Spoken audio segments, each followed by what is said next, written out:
Some of the most beloved voices in rock and pop history have been carrying those voices well past their natural expiration date. Not every legend knows when to leave the stage, and the fans who once screamed their names have sometimes found themselves wincing instead of cheering. If the legacy of live music matters to you, consider subscribing so you never miss a video like this one. Number 10. Roger Daltrey. Oh, I was just a boy, nobody else to blame. The Who have been saying farewell for decades, and Roger Daltrey has been among the most candid about his own limitations. By his mid-70s, Daltrey began publicly acknowledging that his voice was no longer what it once was, frequently blaming hearing damage and the physical toll of a lifetime of explosive live performances. Audiences who attended later, who tours noticed the strain almost immediately, with high notes cracking and the sustained power of classic tracks like Won't Get Fooled Again, feeling thinner than the recordings they had grown up loving.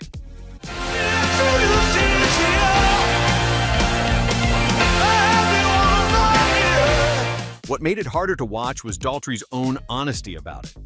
He told interviewers he was aware of the decline, and yet the tours continued. Fans were left in the uncomfortable position of admiring his commitment while quietly wishing he would step away before the damage to his legacy became irreversible. Number 9. Ozzy Osbourne.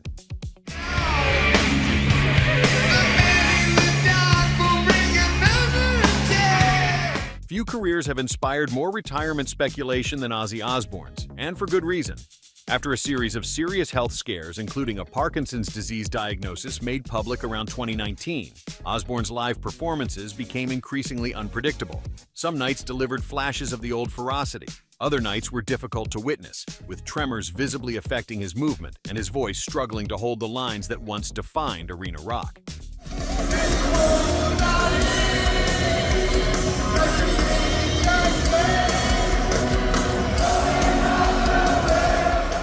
His fans have remained fiercely loyal, and Osbourne himself has never stopped wanting to perform. But medical professionals and longtime observers were vocal about their concern that the physical demands of touring posed genuine risks to a man already dealing with serious neurological challenges. The devotion was undeniable. The worry was equally real.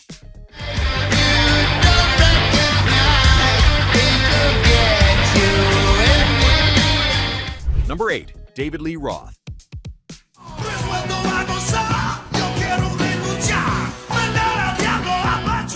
David Lee Roth built his reputation on athleticism and vocal acrobatics in equal measure. By the time Van Halen staged its final tours in the 2010s, Roth's voice had deteriorated significantly from its peak. The screams and high-register howls that powered tracks like Jump and Hot for Teacher were noticeably absent or replaced with lower-register workarounds that longtime fans found jarring.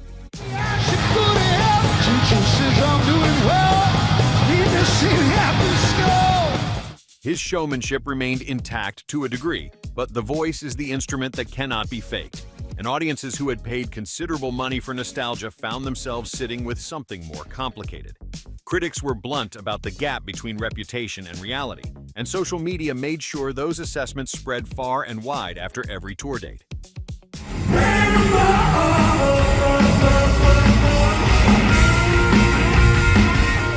Number 7. Paul McCartney.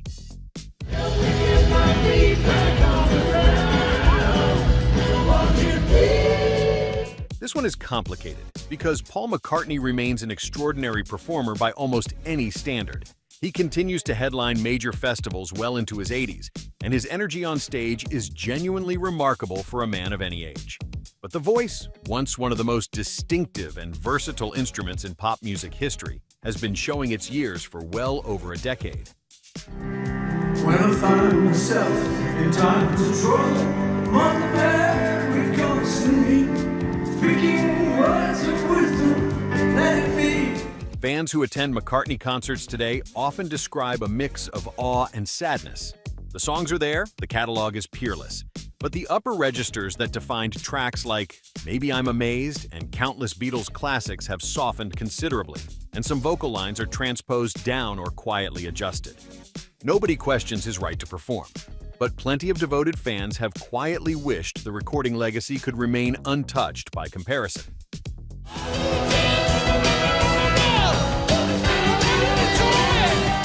Number Number 6. Mick Jagger.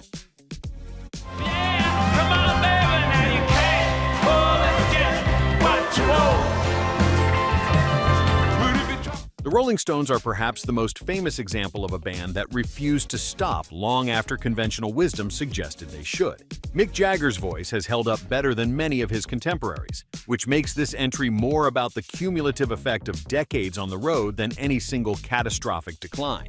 Still, fans attending Stones tours in their most recent years have reported moments where the raw edge and swagger of the classic recordings simply could not be replicated live.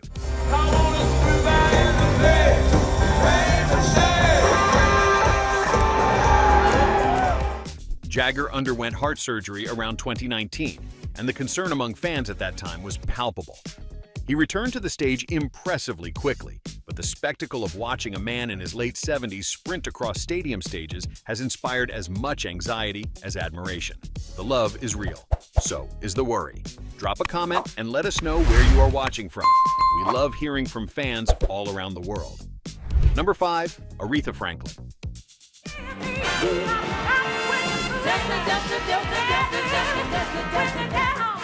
Aretha Franklin's final years of performing were a subject of quiet concern among those who loved her most.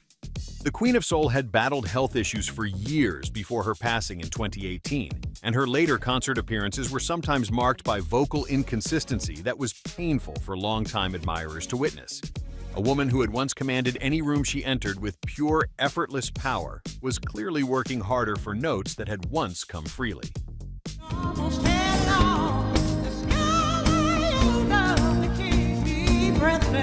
Those who attended her later performances often described the experience as deeply emotional for reasons beyond the music itself. There was grief mixed into the applause, an awareness that time was doing what time always does, and that one of the most important voices in American music history was operating in its final chapter. The tenderness of those audiences said everything. Number 4. Bob Dylan. Say you are my friend. When I was down, you just stood there. Bob Dylan has never been a conventional vocalist, and his voice has always been an acquired taste.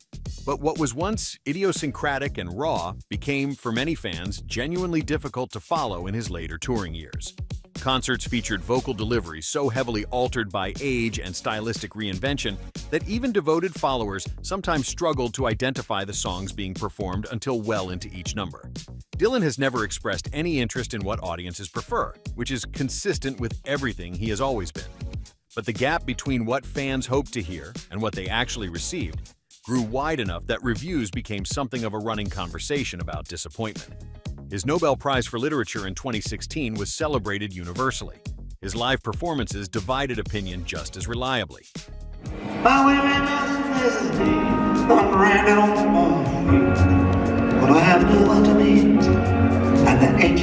Number 3. Stevie Nicks.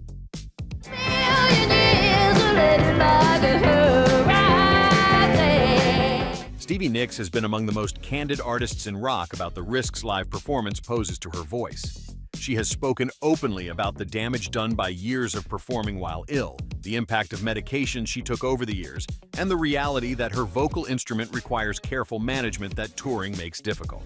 Fleetwood Mac farewell tours prompted genuine debate among fans about whether the performances delivered the experience they were paying for. I've been afraid of changing 'cause At her best, Nicks in later years still delivered moments of real magic, and her stage presence has always been about more than pure vocal power.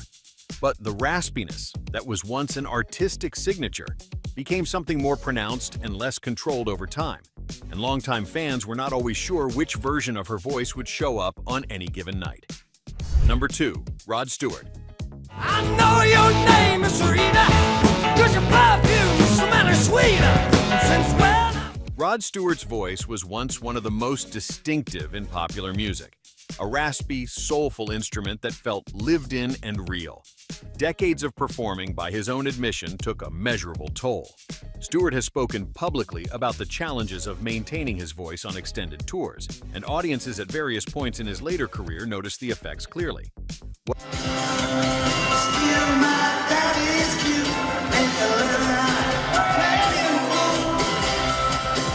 What made Stewart's continued touring particularly pointed as a topic of fan concern was the sheer volume of it. He has been among the most active touring artists of his generation, playing hundreds of dates even into his late 70s. The commitment is admirable by any measure, but the question fans kept raising was whether the version of Rod Stewart showing up on those stages was serving his legacy or quietly complicating it. It was never a simple answer. Number 1. Neil Diamond. Oh, I love my rosy child. You got the way to make me happy. Neil Diamond's story ends on a note of grace that the others on this list have not quite found. After decades of touring and recording, Diamond was diagnosed with Parkinson's disease in 2018 and announced his retirement from touring almost immediately. It was, by wide agreement, exactly the right call made at exactly the right time. What made Diamond's decision so striking was how rare it was. Fans who had watched other beloved artists push past the point of comfort felt something close to relief when Diamond chose differently. His catalog, one of the warmest and most enduring in American pop music, was left intact and untarnished by performances his body could no longer reliably deliver. He gave his audience the gift of the memory, rather than a complicated final chapter. In a list full of artists who could not quite let go, Diamond's quiet exit stands as the most generous thing a performer can offer the people who love them most.